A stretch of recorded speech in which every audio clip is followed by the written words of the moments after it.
What do you get when you put Jackie, the joke man, Martling and Peter, Bales on a show called More Stand-Up Memories? You get this. Funny memories, funny stories, comedians and jokes you've seen before. So stay a while and laugh with us at least until you're bored.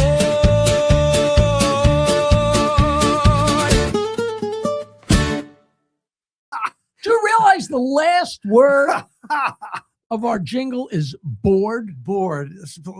Laugh with us until you're bored. Welcome to the Boring Podcast. Oh, thanks. No, I love that intro. My name is Peter Bales. This is Jackie. We're a little late tonight. I know we were just finished up the first show tonight, and you were in college at that point, and now it's been a while, right? Yes. Stand-up memories, Jackie, the joke man, Martling right here, and our guest, Debbie D'Amore. That's right. That means Debbie, the lover Of love. of love. Ooh. Of Debbie love. of Love, a very, very funny comedian here on Long Island who has been doing comedy for not that many years. 5. 5 years. August. That's barely anything in the overall scheme of Yeah. things. August, it'll be 5. But tell me, you started, actually sounds to me like you started on Broadway. How did you get on Broadway? Tell us about that. Okay. Talk right up close to the mic because you Okay. have a soft voice. No, I don't, but I'll get close. Okay. All right. Get close and get loud. Okay. All right. So I started in the 80s. Here's how it happened. I went to a little theater in Bohemia. So from Bohemia to Broadway and back again. Bohemia is a small town on Long Island. Exit Right. 57. Right. They just got a zip code. They right? did. Right. So we just moved out there, my husband and I, and there was a little theater and they were having auditions for a show called The Ritz. So I said, I'm going to audition for that. So I go down and I said, come with me, I said to my husband, because he's always with me every day. And I auditioned and I said, why don't you get up there and audition? No, not. Why?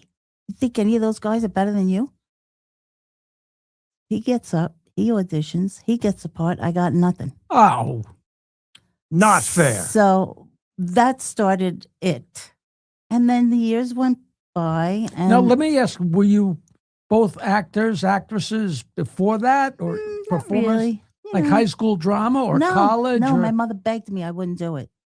First time I ever sang a note was at my mother's 25th wedding anniversary. I didn't even know I could sing. Wow. The nerve. I got up with the band sang Maybe This Time by Liza Minnelli. Oh, How many of you are picking up on Debbie being very heavily Italian American, through and through? Sicilian. Sicilian? Make no Ooh. mistake. She's Ah. Juliana. Oh. So after that, we started doing the theater thing, and so in the 90s, I said, I'm gonna try to go. A friend of mine, Vicky, said you should get out in the city. no, And wait, I got to stop you. When you say start doing, are you talking I was about going to say that. local theater local theater. out in Suffolk? Yeah. Oh, okay. That's Dinner, the dinner thing. theater? I did local theater. I did dinner theater. I started doing dinner theater. For 8 years, I did dinner theater. Fat Frankie's Birthday. Did you ever hear of it? I've heard of it. Yeah. And Have you ever been to a dinner theater show? And you sit. Yeah, I was in Tony and Tina's wedding. Oh, so you same thing. were? I never Yeah. knew that. Yeah, well, I played me, Okay. honest to God, but that's another story. So All right. dinner theater's fun. Yeah, 8 years I did it. Fat Frankie's Birthday was the other one that I did. Same director and writer, Pat Mady. And so then I came off of that after 8 years. And then my friend Vicky said, listen, you got to get in the city and let people see who you are. I said, all right. So I went out, I got some headshots right out of the gate. Now, wait, at some point, hubby has dropped off. Were you doing Frankie's with your husband? No. He would come once in a while, but he wasn't in it. No, but he's done more theater than me. He has. Yeah. Okay. All right. Yeah. So but how did you get on Broadway? Okay, so I said, I'm going to get my headshots. I go get my headshots. I go in the city. I start auditioning for things. Like the first month out, I booked 3 shows. Jesus, that's unheard of. It's unheard of. One of them was called Growing Up Sicilian and Female by a writer named Sadie Penzato. Who else would do that? Who else would have played that role? Let me tell you, I wish I had the book cover to show you. The mother and all of her kids, it's a true story. That mother looked exactly like me. They were older by now. Is there a bullet hole in the book cover? No. All right. But so then that happened. And then I just started looking in, the backstage. It's a periodical for actors, right? And I saw, I would go and audition, and I saw a View from the Bridge, Anthony LaPaglia. I love Anthony LaPaglia. I said, no, I couldn't go to the audition. I was working in a bank. So I set my picture in. You know what? There were 300 people on Broadway lined up for this. And they would go, okay, you could stay, you go. And that's how they broke down the people. But they called me on the phone. They said, we want to see you. So I went. So you're still living in on Long Island, right? I had 2 small children, too, at the time. So I went, and they asked me to prepare a monologue. So I did that, came home, and they called me and said, oh, the director wants to see you again. Call back. I had a call back. So I went, and he's like, I'm sitting there with all these people, and he's like, so happy that you could come and blah, blah, whatever that interview was about. He said, it was $25 a week to do this show at the Roundabout Theater. Right. He said, oh, what I said, $25 a week. I didn't know who I was talking to. I don't even know where I was. I was like, so stupid. I was like, God, these people are big, but I didn't know they were. So I was just my silly old self. $25 a week. I said, it's going to cost me $25 a day to get in here. Right. Of course. They thought I was kidding. I wasn't kidding, but okay. I did the monologue. They cast me. So I'm like, I don't know, Mario, should I do this? Mario is your husband. Yeah, Mario's my husband. He's That like, had to be his name. Right. Of course it is. Or Nunzio. And they pulled me right in. We want you to do the show. So I did it. Wow. So then the way it got to Broadway, because that wasn't really Broadway now. That was like going off roundabout. But that's the kind of top of the food chain. Yeah. The Nederlander Corporation came in and wanted to take this show to the next level. And there were, 8 principals, and then these people that they cast to look like the village, the town of 1955. It was written by Arthur Miller. Right. And Red Hook, Brooklyn. Right. The dress where they had the costuming. Yeah. They put up wallpaper of all these like it was like cartoons of people who are Italian Americans from back in the day. Yeah. It was crazy. Anyway, so I got cast in the show, and I did it, and they brought us to Broadway. And you were on Broadway. Yeah, at the Neil Simon Theater. Wow. For over a year. Did you get to talk to the man? Which man? Arthur Miller. Oh, yeah. This is a funny story, Peter. So, we had these 25 denizens that comprised the Red Hook, Brooklyn. And so the principals had already been rehearsing. I have to ask you, yes, sir, whether it's rude or not, for a time frame. What year are we talking? 1997 and 8. I think it was that 6 or 7 or 7 and 8. I can't remember. So here's what happened. So they bring us into this room, and the principals had already been rehearsing. We're really only part of the scenery, if you want. Right? These 25 denizens, Red Hook, Brooklyn denizens, they called us. Instead of criminals. I guess.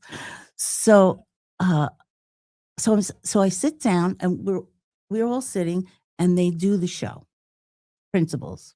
And I sit down, and if everybody introduced themselves except for this guy. So I said, and you are? And he said, Arthur. And I said, nice to meet you. And he goes, He gave you that I'm look. so stupid, right? So that's wonderful. yeah, at the end of the show, at the end of that, he said, I wrote this in 1955. I said, I was born in 1955. 55. I said, this is a wonderful piece. It's ahead of its time. I was really so impressed with it. I had never read the show or seen the show. And the name of the show again is A View from the Bridge. A View from the Bridge. Very famous. Or as my father would say, hey, Bob, my daughter, she made it to Broadway. Yeah, she's in a view on top of the bridge. That's great. Which is so great. His play that had the most impact on me, Jackie knows it well. Death of a Comedian. Have you read that? Well, I watch it every night. Death of a Salesman is going to be on Broadway now. They're bringing it back. I did Yeah. read that. That's Yeah. incredible. Yeah. So you met the man. Actually, Death of a Salesman came after View from the Bridge closed. That went on Broadway back in the day there. Oh, right after? Right after. Okay. And we won the Tony for Best Revival of a Play. I went to the Oh. Tonys. You went to the Yes. Tonys. I did. It was very exciting. It was not only was it exciting for me, but my entire family was And of like course. elated that this was happening. Do you know, one night there was a girl that had a play, a one-woman play that she put on in the city. And it's a long story. A lot of people got beat up financially. But after the first night we saw it, my girlfriend and I went across the street to have dinner. And there was a woman that we knew from the Friars Club. And she said, hey, come sit with us. And it was her and this much older woman. And it was Arthur Miller's sister. Oh, And wow. she told us the story of when Arthur brought home this blonde. It was, I was like, pinch me, like, This blonde. This blonde. Who was this blonde? it might have been Marilyn Monroe, which Oh, is my just, goodness. imagine, I didn't mean to interrupt, but that's, No. Yeah. so where does the jump happen from? So, after that happened, I continued to audition, but it's tough getting back. It It's is. not necessarily because you did a Broadway show, you're gonna get back. You got to be lucky. So and- Jackie, I think, is asking, how do you jump from Broadway to stand-up? Oh, so I came back, I came back to Long Island. I kept going on. I mean, the closest I got was a callback to Les Mis. That was very exciting. Okay. But during the pandemic, let's fast forward now to 2021. I got an email from governors about comedy college. Now I have a YouTube page. It's called Debbie's Kitchen. And I probably have 52 episodes of just Debbie's Kitchen. Yeah, it's just stories. My friend PJ said to me, actually, he's in an off-Broadway show right now called Paparazzi, but he said, Debbie, we have got to put your stories on tape. Just not for nothing, but just so that your grandchildren and, For posterity. generations to come could see how silly you are and how funny you were. So I said, all right. And over the years, my friends would say, Debbie, my friend Scott Hofer, every minute he would say, he's a Long Island actor. Why aren't you doing any stand-up? It's all written out. It's in Debbie's Kitchen. How do you mind? I Just would take say. it to the stage. Yeah, That's it. No, it's a completely different ball. It's a different. It's But a he different knew world. he knew you could handle it, or he had a good idea you could handle it. So I go to You got your start in a comedy class, right. and then my graduation class was like, I was floored because they tell you, oh, invite your friends and family to the graduation show. Over 100 people of my people came. Jesus. right, and And this is not you. no, this is a different comedy class. There are But others There are others. aside from Peter Bales Stand Up University at the brokerage. standupuniversity.com at the brokerage.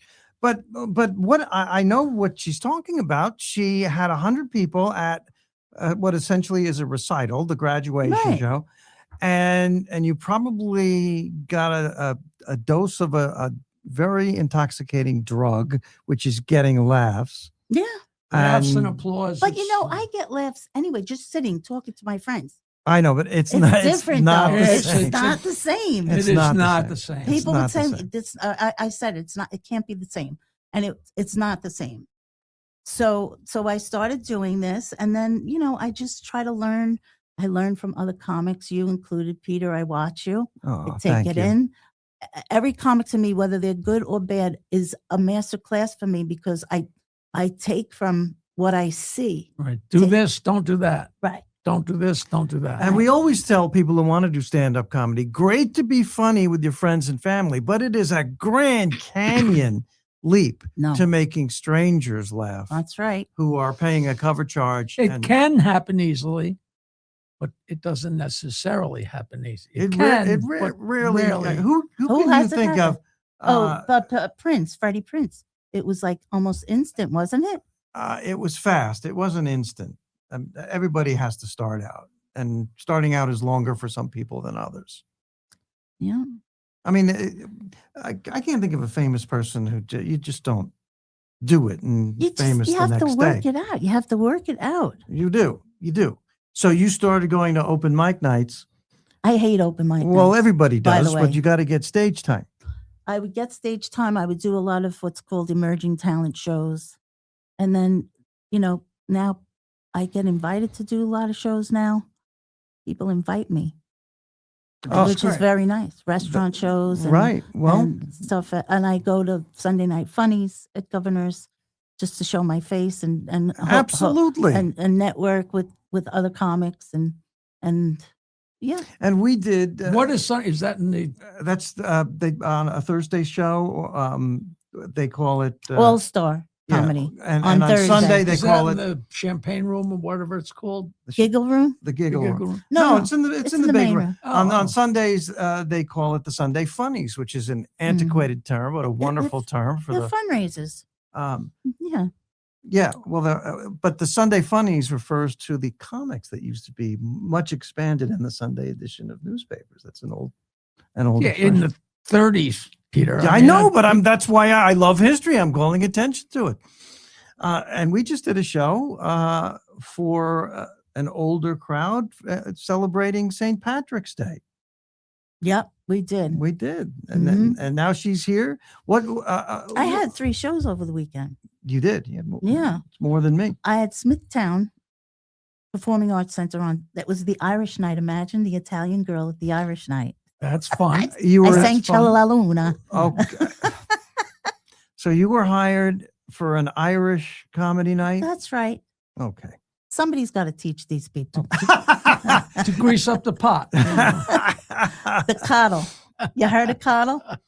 Who Ay, ay, ay. who's a famous comic who's inspired you? Oh my God, there's quite a few. Peter Bales for one. What about Jackie? Jackie. I used to listen to the show. Oh, did you? Oh yeah, yeah. I liked him until he started making fun of who? Diana. He used to sing that song after she died. Did he really? Yeah, Diana, Princess Diana. yeah. I I felt so hurt. How dare you? And then it went off. did. Are you sure? Did he? I don't remember.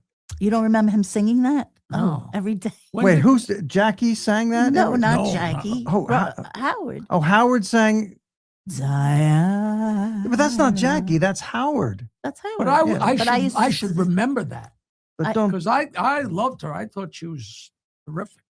Yeah. Well, yeah, but you don't blame Jackie because of something. No, Howard. I didn't blame Jackie. Oh, okay. No. Of course not. No, she said I that's said when I she remember stopped. him. That's when she stopped liking him. And then so I much. started liking him again years later. right when- after Diana woke up. No. No, when he became the judge for America's Got Talent. There you go. Yeah, he was great. He was great on that, I thought. So think of In my it. Give us a famous comic. All right, let's that see. inspired so, you. John Panette, I love. Okay. Toady Fields.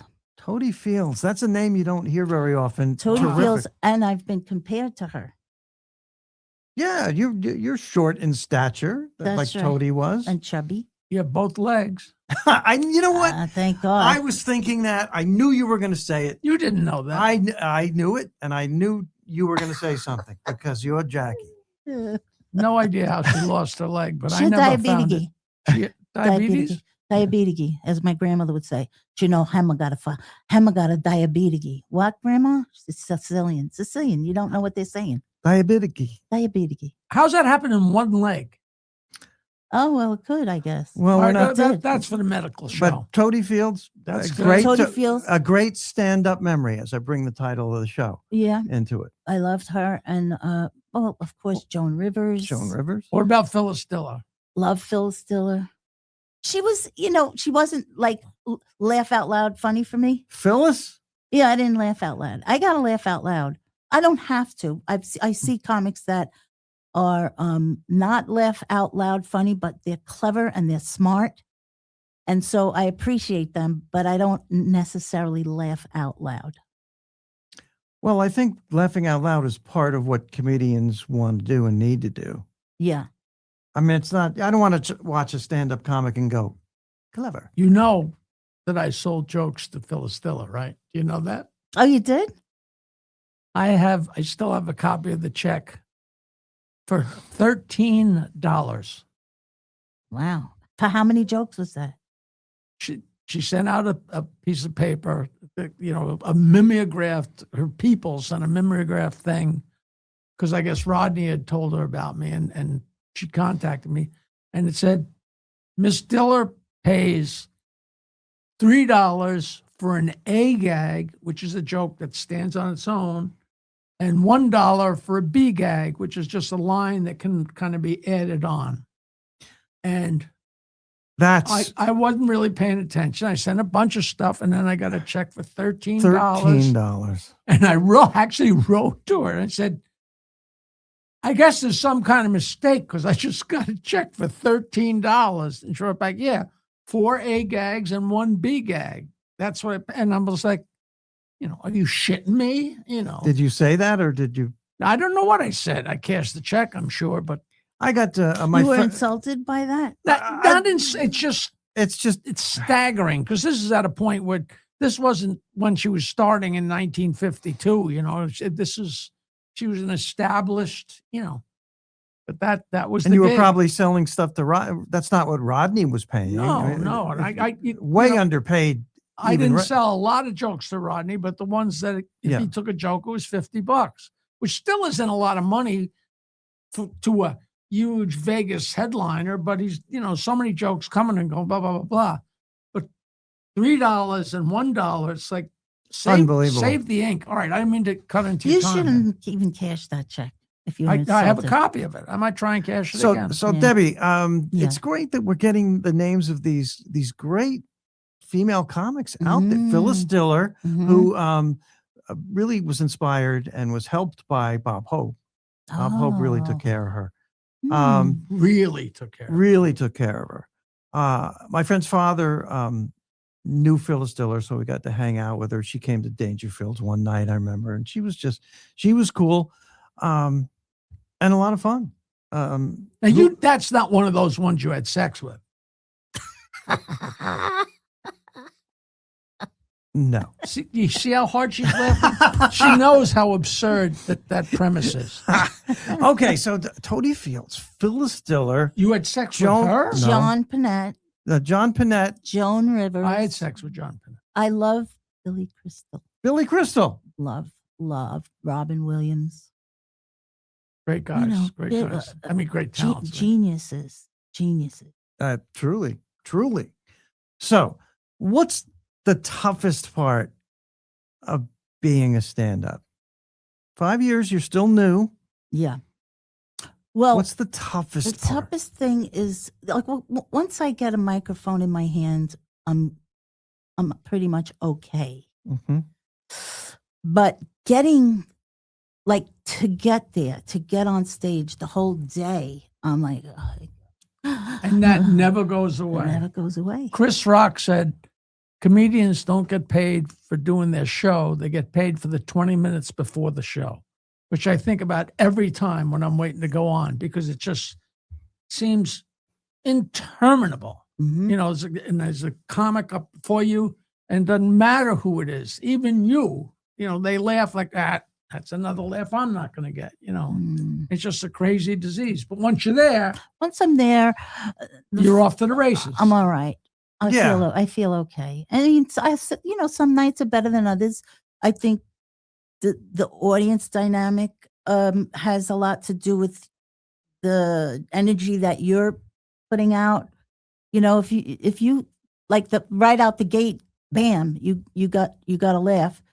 My first line that I always say always gets a big laugh. What is it? So, well, Don't make her wreck her. Then everybody will know. That's okay. I don't think. What is it? You want to know really? Yeah. So I come through the audience, or if I come from backstage, no matter where I come from, I'm rubbing up against somebody. Did I rub up against you? I feel like I did. Did you feel it? I felt it. I know I felt it because I had a little sensation right here in my nipple. Bam, it gets a huge laugh every time. I can totally I understand used to that. do that very same joke. Because Did you? Yeah, well, a version. I used to tickle guys on the balls. He'd go by and Another favorite word of mine: bulls, nipples, balls, bush, bulls, and nipples. My favorite words. You cannot miss with bush balls and nipples. In fact, I think you should name your album that. okay. Or I should have a podcast. Bush balls and nipples. God, that word, I love that. Bush balls and nipples.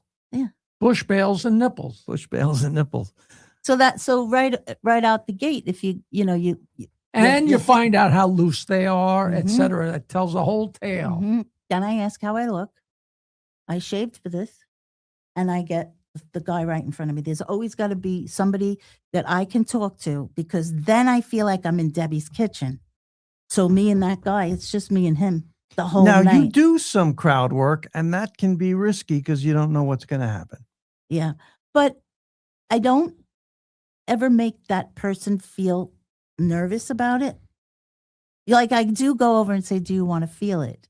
That's and then that gets another big laugh. Now I say, come on, feel it. So you're nice to your audience when you talk. Like always. Jackie is nice to love his the audience I love when the he audience. talks to them. What happens? What do you say to a bald guy? I'm Come not- on. I haven't talked to the audience I don't insult. degradingly in No. 20 years. Never. Oh, People, really? People still say to me, I'm going to come tonight. Don't pick on me. I'm like, I haven't picked on anybody in 20 years. I don't pick on anybody. Somebody heckles you, you shoot back, but that's it, you know. Oh, I just invite them to come up. Well, Do you need a microphone? Do you need the microphone? at Come on. every one of Jackie's shows to this day, there's a bald guy who's bald because he's doing U-turns under the sheets. I haven't said You- that on stage every- in 20 years. Every week he says that. He's in denial. I'm not denying. I know where I heard it. Uncle Vinny, the guy that owned the Neptune pub. And that's the joke that got me thrown out of Reinhardt's in Bales. I knew that. I was gonna. I was doing this. I was back when there was no such thing as comedy. 28 minutes, Pete. I was producing a show in Bayville in the middle of nowhere in the winter. And the guys were coming out from the city, like famous guys would come from the city because they'd make $50 in the snow. They would drive to Bayville. And one night we were doing a show, and it was a huge old bar.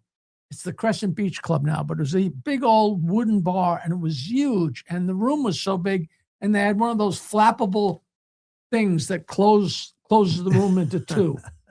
And it had a door, was part of the fake wall. Mm-hmm. And in front of the fake wall, I had this stage with my little sound system and everything.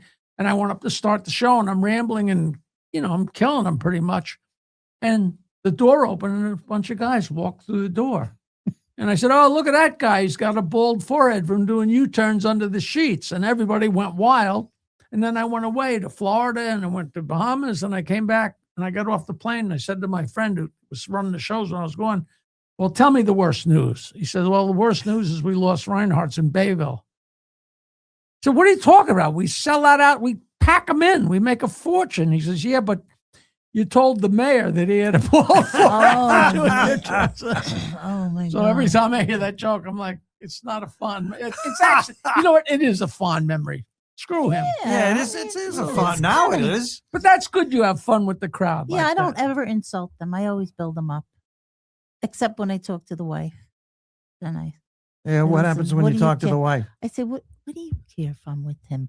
Now, at least you won't be the one who's nauseous. All right, good. And you could peddle off Mario to the wife, and then we got something happening here. All right. Yeah. So listen, this has been a wonderful new comedian because 5 years is still new. And you're working all over Long Island and you're a regular at the Governor's Clubs. Yeah, I do my time there. Yeah. Governor's has 3 clubs, Levittown and the brokerage in Belmore and way out exit 57, McGuire's. Don't make it sound so far away. It's not. Exit 57. That's Very nothing. far, very Debbie D'Amore going from the theater to stand up. I still do theater. A year ago, I did Menopause the Musical at Smithtown. They're still doing it. That must be fun. It was a lot of fun. That 4 must be women, fun. And now I'm doing a show. Donna De Lipari is the writer's name. It's called Senioritis. Senioritis. I've had that. I've had it too. Yeah. So that's happening in May. So I'm trying to learn lines right now. That's when you get a social disease from a Mexican. I think I have that. Okay. Now, Congratulations. Thank you. you. Thank you for coming on. Where do people find out where you're performing? You got a website I have a or website, Facebook? Or? debddebdee.com. My sister-in-law usually updates it for me, but also I Spell post that again. Deb, DEBDEE, Deb D. debd.com. And I have, of course, Facebook, Debbie D'Amore, and I have Instagram, and sometimes I post funny things on TikTok. Where do people find Debbie's Kitchen? YouTube.com/Debbie's Kitchen. That's easy. That's easy. Debbie's Kitchen. Yeah. Well, listen. You can get it on my website too. There's a little link. cartoon. Click on that. All of the episodes will come up. This has been Debbie D'Amore. She's a spark. I bet you're sick of people calling you a spark plug. You are a spark plug. I've never heard that before. Well, it's a compliment. It's a little, a small bit of energy in it. Cute as a button. I've heard. I just one time. I somebody get say, cute as a button all the time all to the this time. day. Why can't I be beautiful? She's so beautiful. Never. I was called a spark plug when I used to do punt returns in 6th grade football. Really? I've Spark heard plug. Pitbull. Yeah. My daughter's father-in-law calls me your mother's a pitbull. My nickname when I did sports in the locker room was French bread. French bread? With butter? Hold on. We've got to take time to figure out what he meant by that. Oh, come on. It's about as cheap and stupid as you can possibly get. What do you expect? We're actually closing out this show. French bread. You know, it's a, come on. What kind of, it's a stupid French bread, like a good sized. A good loaf. Oh, like. It's a phallic. Well, that has to do with the whole reason why you were on the football team. Why? Why? Because the coach said, Take a shower even though you have no penis, so make the other guys feel good. Is that what you're alluding to? I'm setting you up for a joke, but you didn't embrace it enthusiastically. No, I don't. Because I am too not here to personal. help you. I'm here to help Debbie D. Debbie D'Amore has been our guest. She's a wonderful new comedian on the scene. Check her out. Jackie the Joke Man Martling was on the football team because the coach wanted him to take a shower and improve the team's morale. Very good. All right. I pay attention. I was on a basketball team once. Really? It was 2 years before they found out I was a woman. I'm Peter Bales, Jackie the Joke Man Martling, Debbie D'Amore. We'll be back. Stand-up Memories. We'll be back with more. Thank you. We'll be back. Everybody. Thank you, Deb. Thank you.